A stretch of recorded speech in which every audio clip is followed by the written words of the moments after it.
Have some rain rolling through the area right now. In particular on the north shore, it is a bit heavier, and also the chance of maybe a few little funnel clouds or maybe even a couple of water spouts within some of these very more tropical thunderstorms that are rolling through.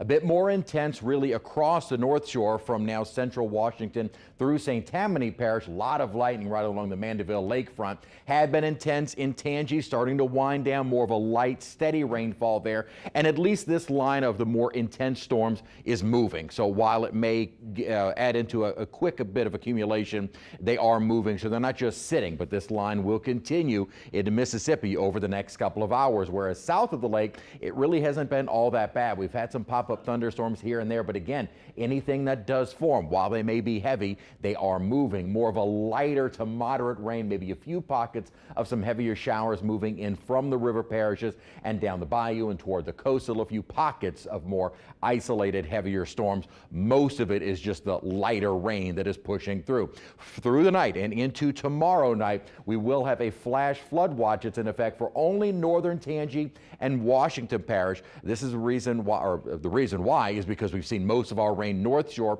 and we might have a little bit more of the focus on the north shore come tomorrow as well. Rainfall rates have already, or rainfall accumulation has already been high, and we could see another 2 to 4 inches more widespread through the night and into tomorrow.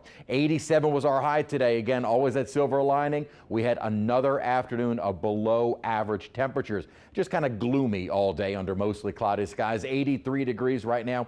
Dew points very high. Humidity is at 88% right now. 70s, 80s outside at the moment where we're getting the rainfall. Boy, temperatures can drop into the lower 70s. Only 72 degrees right now in Hammond.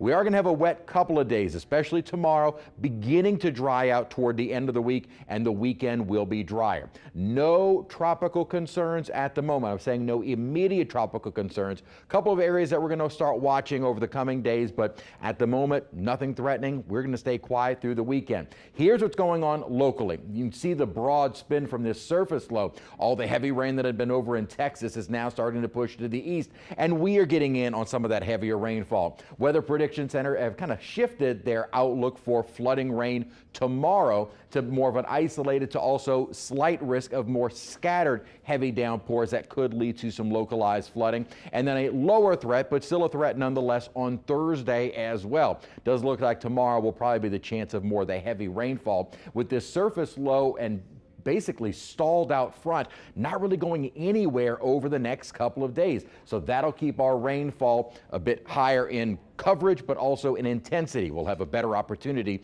for those heavier downpours. So throughout the day, Wednesday and into Thursday, expect higher rain coverage with those downpours possibly leading to some localized flooding. A couple of areas that we're watching out in the tropics right now. One is not even off of Africa, so I kind of discount that right now. The other is, or actually there's three. One that is still being, or I should say only being given a 0% chance of development. The other one is going to be coming off of the monsoonal trough that is down across the central tropics and eventually move toward the Caribbean. This is starting to get a little bit closer into an area that we keep a close watch of. The models, however, are all over the place. This is the GFS. Here is that kind of broad circulation that tries to get better organized once it gets into the Caribbean by Friday and into the weekend. After we start to get through the weekend, the GFS far more aggressive with something trying to form, maybe making its way up toward Cuba. Here's what the Euro says real quick. Again, there's that broad circulation as it moves toward the Caribbean. Again, Friday, Saturday, nothing really organizing, kind of staying at a lower latitude. And as we continue through Sunday, Monday, not much happening. So the models right now both picking up on that wave, neither of them in agreement, so a lot of time to watch that. Our rain chances stay high through really Thursday. By Friday into the weekend begin drying out, which will continue into early next week. All right, Chris, thanks. And you can track severe weather on the go using